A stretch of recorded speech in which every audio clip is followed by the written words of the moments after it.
Hello students, this is Dr. Reena. This is the second lecture of Economics, Chapter 2. The chapter name is Sectors of the Indian Economy. In previous lecture, you have already know about meaning of sector and different type of sector. In this lecture, I will explain you firstly historical change in sectors, and second, rising importance of the tertiary sector in production, and third, where are most of the people employed, and lastly, about disguised unemployment. So let's start. The developed countries have gone through historical change in the economic sector, as the economic activity had gradually shifted from primary to secondary, secondary to tertiary. Now service sector has become most important sector. During 1950s and 1960s, Indian economy developed on the agricultural and related activities.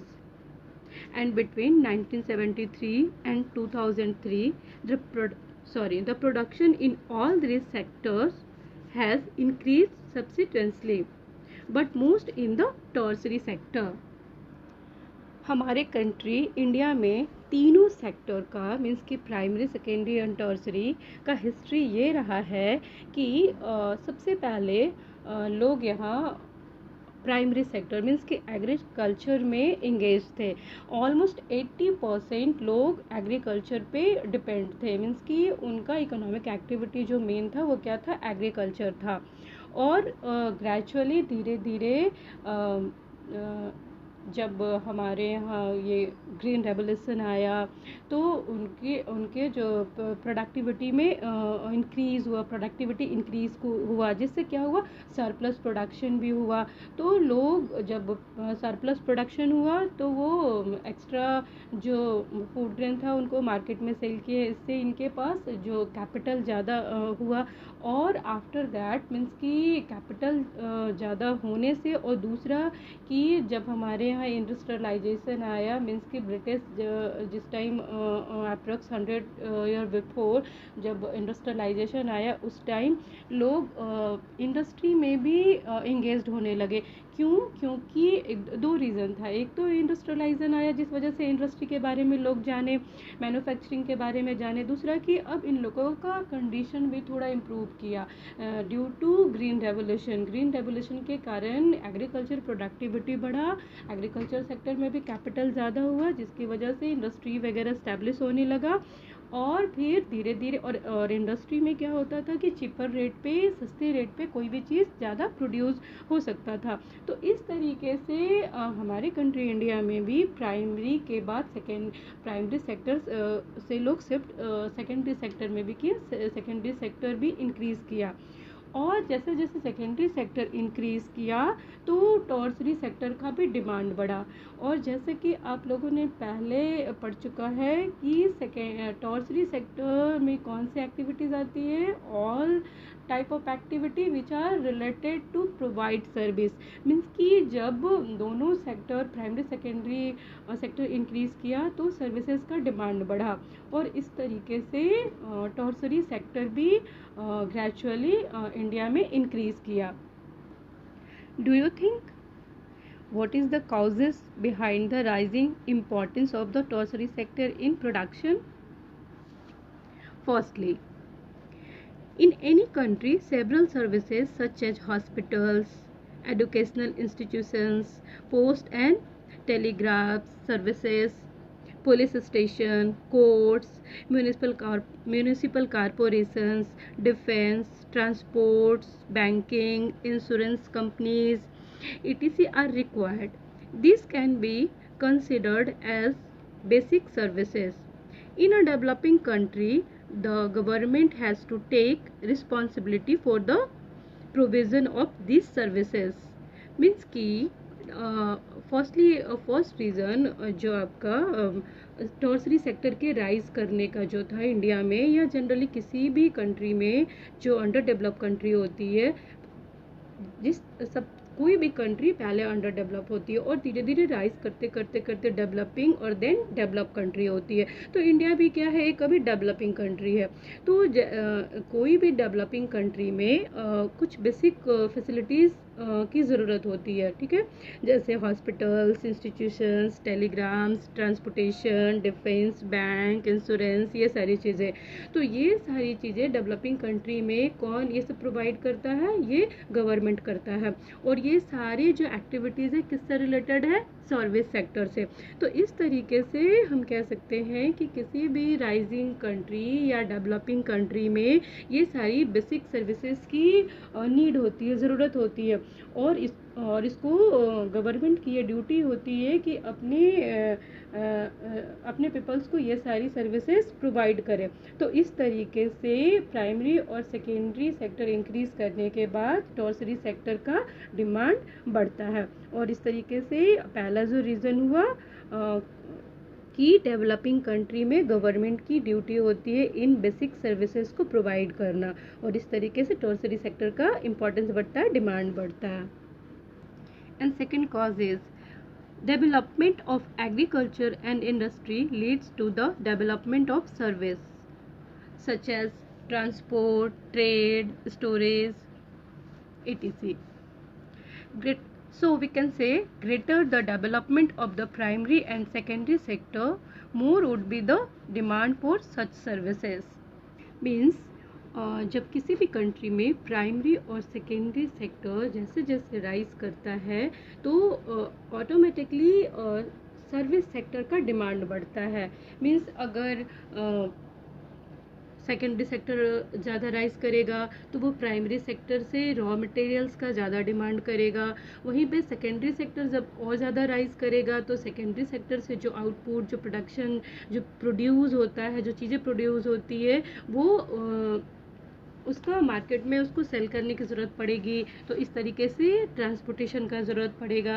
उसके बाद transaction के लिए money banking का ज़रूरत पड़ेगा। उसी तरीके से एक दूसरे से कांटेक्ट करने के लिए, प्रोडक्ट को सेल और बाई करने के लिए कम्युनिकेशन का ज़रूरत पड़ेगा।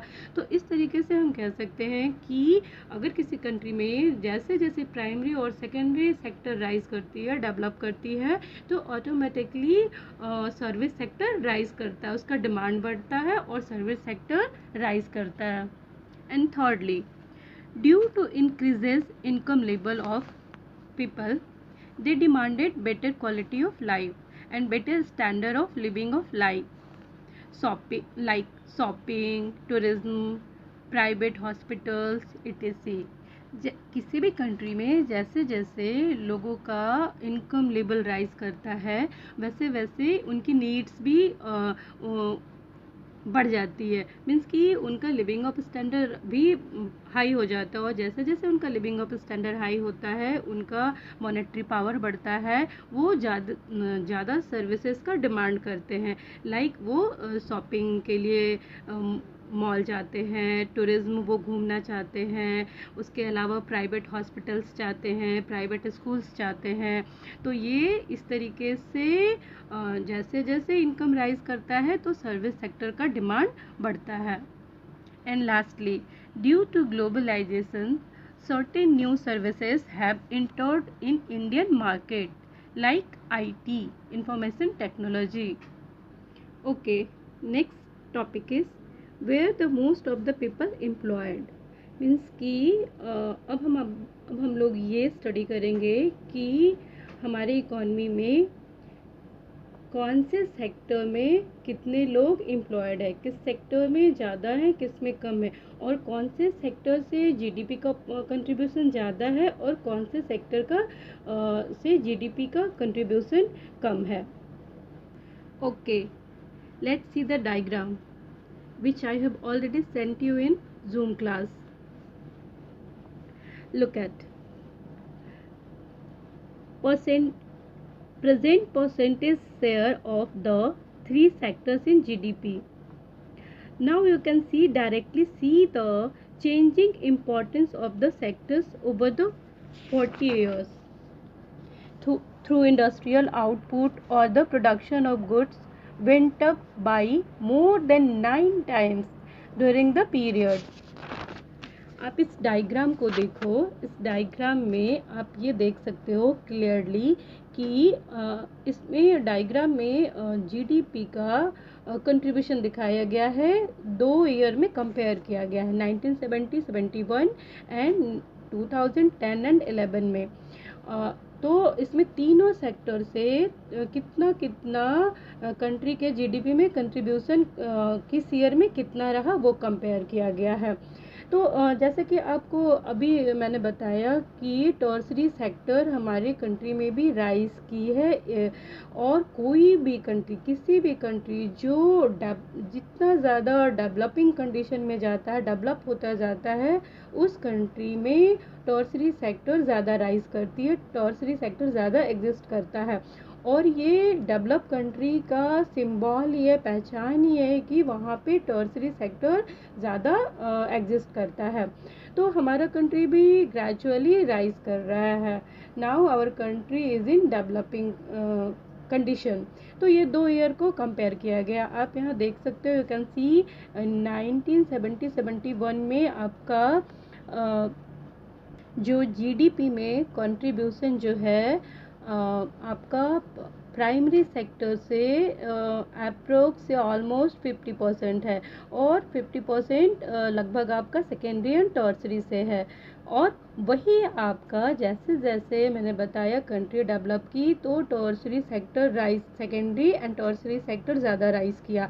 वहीं पे आपका 2010 और 11 में यू कैन सी, आप यहाँ देख सकते हो कि आपका प्राइमरी सेक्टर से जो जीडीपी का कंट्रीब्यूशन है ओनली कितना रह गया, 1/4, और बाकी सारा कंट्रीब्यूशन 3/4 कंट्रीब्यूशन आपका जो टोटल प्रोडक्शन का जो है वो किससे है, सेकेंडरी एंड टर्सरी सेक्टर से है। मीन्स कि जीडीपी में 3/4 जो आपका कंट्रीब्यूशन है वो किससे है, सेकेंडरी एंड टर्सरी से है, और ओनली 1/4 कंट्रीब्यूशन आपका टोटल जो जीडीपी में प्राइमरी सेक्टर से है। तो हम इस तरीके से कह सकते हैं कि हमारे यहाँ इंडिया में सेकेंडरी एंड टर्सरी सेक्टर से जीडीपी का ज़्यादा, जीडीपी में ज़्यादा कंट्रीब्यूशन है। Let's see in second diagram, percentage contribution in GDP and share of sectors in employment by these 3 sectors. We can say more than half of the workers in the country are working in the primary sector, mainly in agriculture, producing only a quarter of the GDP. In contrast to this, the secondary and tertiary sector produce 3/4 of the produce, whereas they employ less than half the people. Does this mean that the workers in agriculture are not producing as much as they could? That it means is that there are more people in agriculture than is necessary. So even if you move few people out, production will not be affected. In other words, workers in agriculture sector are underemployed. इस diagram में आप देख सकते हो 2 चीज़ों को compare किया गया है।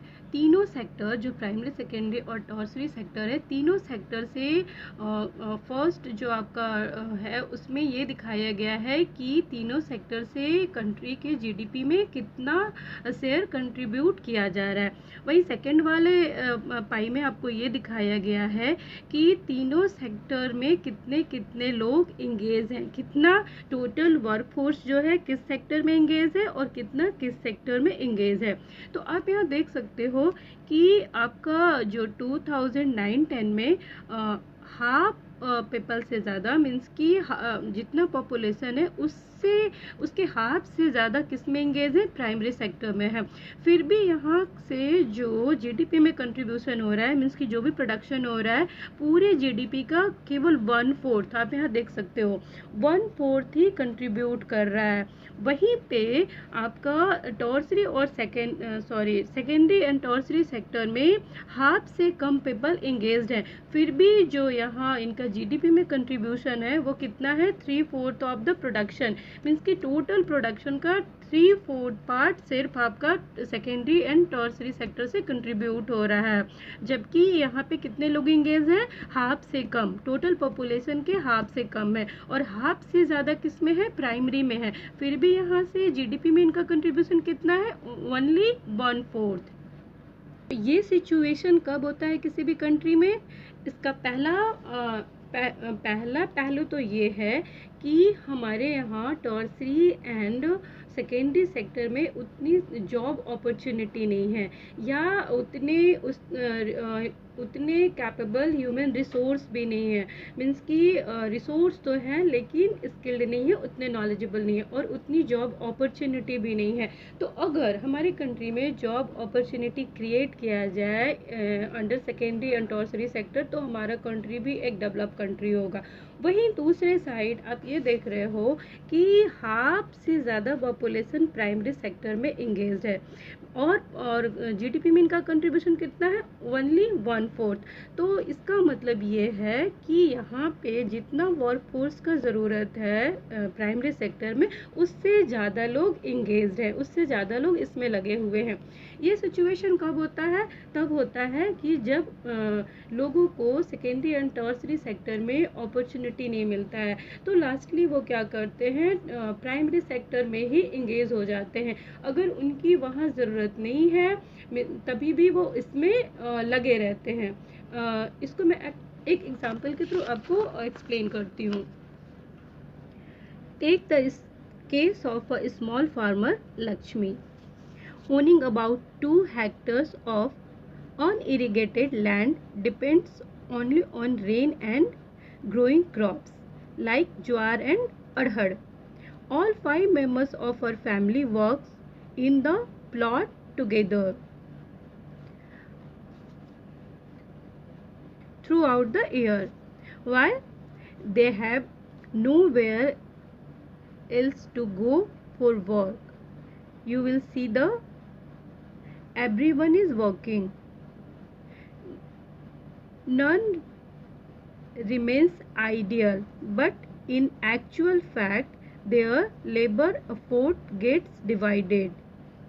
Each one is doing some work, but no one is fully employed.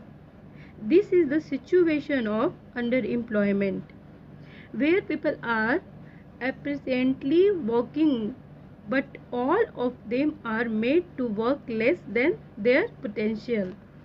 This kind of underemployment is hidden in contrast to someone who does not have a job and is clearly visible as unemployed. Hence, it is also called disguised unemployment. Secondary and tertiary sector में job opportunity नहीं होने की वजह से लोग primary sector में ही लगे रहते हैं। ये आप एग्जांपल में देखिए, एक फार्मर लक्ष्मी है, ठीक है, वो अपने छोटे से लैंड 2 हेक्टेयर लैंड है, उस पर वो काम करती है, ठीक है, और उसमें 5 मेंबर है, 5 फैमिली मेंबर है, लेकिन वो जो 2 हेक्टेयर का जो लैंड है वो 2 जन के करने के लिए इनफ है, मीन्स कि उसको 2 जन आराम से कर सकते हैं, उससे ज़्यादा वर्कफोर्स का वहाँ ज़रूरत नहीं है। लेकिन उसके फैमिली में क्या है, 5 मेंबर हैं, ठीक है, और बाकी जो 3 जन हैं उनको कहीं भी जॉब नहीं है, ठीक है, तो वो क्या करते हैं, वो भी उसी जो लैंड है उस पर लगे रहते हैं। तो यहाँ आप देख के तो बोलोगे कि या इस फैमिली के 5 जन जॉब पे है, 5 जन लैंड पे काम कर रहे हैं, प्राइमरी सेक्टर में इंगेज है, काम कर रहे हैं। लेकिन अगर हम ये देखें कि उस लैंड में कितना वर्कफोर्स का ज़रूरत है, तो ओनली 2, बस 2 जन का ज़रूरत है। तो बाकी जो ये 3 जन जो एक्स्ट्रा लगे हुए हैं वो दिख तो रहे हैं कि एम्प्लॉयड हैं, लेकिन एक्चुअल में वो एम्प्लॉयड नहीं है, क्योंकि उनका वर्कफोर्स का वहाँ कोई ज़रूरत नहीं है। अगर उनके एनर्जी को, उनके वर्क को अगर हम कहीं और लगाते हैं, मीन्स के सेकेंडरी या टर्सरी में लगाते हैं, तो वो ज़्यादा पैसा अर्न करेंगे या एक्स्ट्रा पैसा आएगा। तो उस फैमिली में अगर 2 जन इस लैंड पे काम करते हैं और 3 जन कहीं और टर्सरी या सेकेंडरी सेक्टर में करते हैं, तो सबका मिला के उनके पास बहुत ज़्यादा पैसा हो जाएगा। तो यहाँ पे हम इस सिचुएशन में ये कह सकते हैं कि जिनका ज़रूरत नहीं है वो भी काम में लगे हुए हैं, और वो दिख तो रहे होते हैं कि इंगेज्ड हैं, एम्प्लॉयड हैं, बट इन एक्चुअल वो एम्प्लॉयड नहीं होते हैं, क्योंकि वो अंडर एम्प्लॉय होते हैं। उनका जो पोटेंशियल है उनका उनके पोटेंशियल से कम यूज़ हो रहा होता है। तो ऐसे सिचुएशन को जब किसी जो दिख रहे होते हैं कि एम्प्लॉयड है बट एक्चुअल में एम्प्लॉयड नहीं होते हैं, उनके पोटेंशियल का पूरा यूज़ नहीं हो रहा होता है, तो ऐसे सिचुएशन को क्या बोलते हैं? अंडर एम्प्लॉयमेंट और डिसगाइज अनएम्प्लॉयमेंट, जो कि लक्ष्मी के केस में आप लोगों ने देखा। तो इस तरीके से कह सकते हैं डिसगाइज अनएम्प्लॉयमेंट और hidden unemployment is a kind of unemployment where some people seems to be employed but are actual not. This type usually occurs when there is overemployment in a particular work. Means कि अगर कोई people दिख रहे होते हैं कि काम कर रहे हैं, ठीक है, पर एक्चुअल में उनके पोटेंशियल का यूज़, पूरे पोटेंशियल का यूज़ नहीं हो रहा होता है, तो ऐसे सिचुएशन को क्या कहते हैं? Disguise unemployment. और ये कैसे कंडीशंस में होते हैं? जब क्या होता है कि जितना रिक्वायर्ड है, जितना वर्कफोर्स का रिक्वायर्ड है, उससे ज़्यादा अगर लोग उस काम में लगे होते हैं, तो उस सिचुएशन में डिसगाइज अनएम्प्लॉयमेंट देखने के लिए मिलता है। When supply is more than it's demand, then disguise unemployment occurs. Generally, we can see this type of unemployment in agriculture sector. This type of unemployment means disguise unemployment or under unemployment can also happen in other sector. For example, there are thousands of casual workers in the service sector in urban area who search for daily employment. They are employed as painters, plumbers, repairs persons and other doing odd jobs. Many of them don't find work every day. Similarly, we see other people of the service sector on the street pushing a cart or selling something where they may spend the whole day but earn very little. They are doing this work because they do not have better opportunities. तो इस तरीके से हम कह सकते हैं कि disguise unemployment और अंडर एम्प्लॉयमेंट जनरली आप रूरल एरिया में तो देखते हो, मीन्स कि एग्रीकल्चर एरिया में, और ये आपका अर्बन एरिया में भी इस तरीके के, मीन्स कि आपका सर्विस सेक्टर में भी इस तरीके के अनएम्प्लॉयमेंट देखने को मिलते हैं।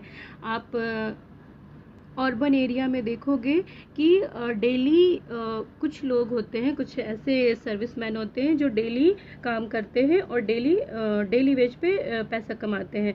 आप जैसे एग्जांपल ले लो, पेंटर ले लो, प्लम्बर ले लो, रिपेयर पर्सन्स ले लो, ये सब लोग क्या करते हैं? डेली काम ढूंढते हैं और डेली काम करते हैं। तो कभी कभी उनको होता है किसी दिन काम मिलता है, किसी दिन नहीं मिलता है, तो इस तरीके से उनके पोटेंशियल का भी यहाँ पूरा यूज़ नहीं हो रहा है। वो दिख तो रहे हैं क्या कि वो एम्प्लॉयड हैं, वो एक प्लम्बर है, एक पेंटर है, लेकिन वो क्या है? अंडर एम्प्लॉयड है, मीन्स कि किसी दिन काम मिल रहा है, किसी दिन नहीं मिल रहा है। तो पूरे मंथ में जितना उनका पर डे ऐड करके मिलना चाहिए था उतना सैलरी नहीं हो पाता है, उतना मंथली इनकम नहीं हो पाता है, और जबकि वो क्या दिख रहे हैं? एम्प्लॉयड है, कि प्लम्बर है, काम कर रहे हैं। तो इस तरीके से अर्बन एरिया में भी डिसगाइज अनएम्प्लॉयमेंट देखने के लिए मिलता है। उसी तरीके से आप जैसे कि वेंडर जो कि सामान खींचते हैं, या फिर सब्जी सेलर्स, ये लोग क्या करते हैं, सब्जी बेचते हैं। और क्या होता है, कभी कभी पूरा दिन भर बैठे रह गए, बहुत थोड़ा सा सेल होता है या कुछ भी नहीं होता है, या जो वेंडर होते हैं वो लोग क्या करते हैं, दिन में कोई काम कभी नहीं मिलता है। तो इस तरीके से वो भी क्या दिख तो रहे हैं कि एम्प्लॉयड है, काम में लगे हुए हैं, लेकिन उनको उनके पोटेंशियल का यूज़ नहीं हो रहा, उनको रिटर्निंग नहीं आ रहा है। तो इस तरीके से this is also a better example of disguise unemployment. So hope now you have understood what is disguise unemployment. In next class I will explain you how to create more employment, means कि किस तरीके से हम ज़्यादा से ज़्यादा employment को create कर सकते हैं।